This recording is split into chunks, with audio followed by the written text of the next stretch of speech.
ಇಸ್ಲಾಂ ಧರ್ಮವು ಶಾಂತಿ, ನ್ಯಾಯ ಮತ್ತು ಮಾನವೀಯತೆಯ ಮೇಲೆ ಆಧಾರಿತವಾಗಿದೆ. ಪ್ರವಾದಿ ಮುಹಮ್ಮದ್ ಸಲ್ಲಲ್ಲಾಹು ಅಲೈಹಿ ವಸಲ್ಲಂ ಅವರು ಯಾವಾಗಲೂ ಶಾಂತಿಯ ಮಾರ್ಗವನ್ನು ಅನುಸರಿಸಿದರು. ಕೆಲವು ಸಂದರ್ಭಗಳಲ್ಲಿ ಯುದ್ಧ ಅನಿವಾರ್ಯವಾಯಿತು. ಈ ಯುದ್ಧಗಳು ಆಕ್ರಮಣಕ್ಕಾಗಿ ಅಲ್ಲ, ಆದರೆ ಸ್ವರಕ್ಷಣೆ ಮತ್ತು ಧರ್ಮ ಸ್ವಾತಂತ್ರ್ಯಕ್ಕಾಗಿ ನಡೆದವು. ಬದರ್ ಯುದ್ಧವು ಇಸ್ಲಾಂ ಇತಿಹಾಸದ ಮೊದಲ ಮಹತ್ವದ ಯುದ್ಧವಾಗಿದೆ. ಮಕ್ಕಾ ಜನರು ಮುಸ್ಲಿಮರ ಆಸ್ತಿಯನ್ನು ಕಬಳಿಸಿ ಅವರಿಗೆ ಹಿಂಸೆ ಮಾಡಿದ್ದರು. ಹಾಗಾಗಿ ಬದರ್ ಯುದ್ಧ ನಡೆಯಿತು.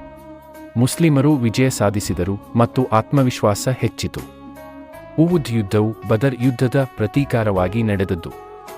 ಪ್ರವಾದಿಗಳ ಆದೇಶ ಪಾಲಿಸದ ಕೆಲವರ ಕಾರಣದಿಂದಾಗಿ ಪರಿಸ್ಥಿತಿ ಬದಲಾಯಿತು.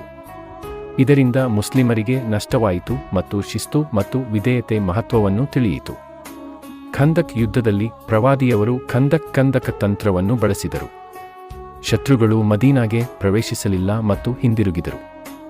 ಖೈಬರ್ ಯುದ್ಧವು ಮದೀನಾದ ಭದ್ರತೆಗೆ ಸಂಬಂಧಪಟ್ಟಿತ್ತು. ಖೈಬರ್ ಪ್ರದೇಶದ ಜನರು ಮದೀನಾದ ವಿರುದ್ಧ ಸಂಚು ರೂಪಿಸುತ್ತಿದ್ದರು ಮತ್ತು ಅದನ್ನು ತಡೆಯಲು ಯುದ್ಧ ನಡೆಯಿತು. ಮಕ್ಕಾ ಜಯವು ಇಸ್ಲಾಂ ಇತಿಹಾಸದಲ್ಲಿ ಅತ್ಯಂತ ಮಹತ್ವದ ಘಟನೆಯಾಗಿದೆ. ಹುದೈಬಿಯಾ ಒಪ್ಪಂದವನ್ನು ಉಲ್ಲಂಘಿಸಿದ ಕಾರಣದಿಂದ ಈ ಘಟನೆ ಸಂಭವಿಸಿತು. ಹುನೈನ್ ಯುದ್ಧದಲ್ಲಿ ಆರಂಭದಲ್ಲಿ ಸಂಕಷ್ಟಗಳಾದರೂ ನಂತರ ಮುಸ್ಲಿಮರು ಜಯಿಸಿದರು. ಹುನೈನ್ ಯುದ್ಧ ಸಹನೆ ಮತ್ತು ಧೈರ್ಯದ ಪಾಠವನ್ನು ನೀಡುತ್ತದೆ.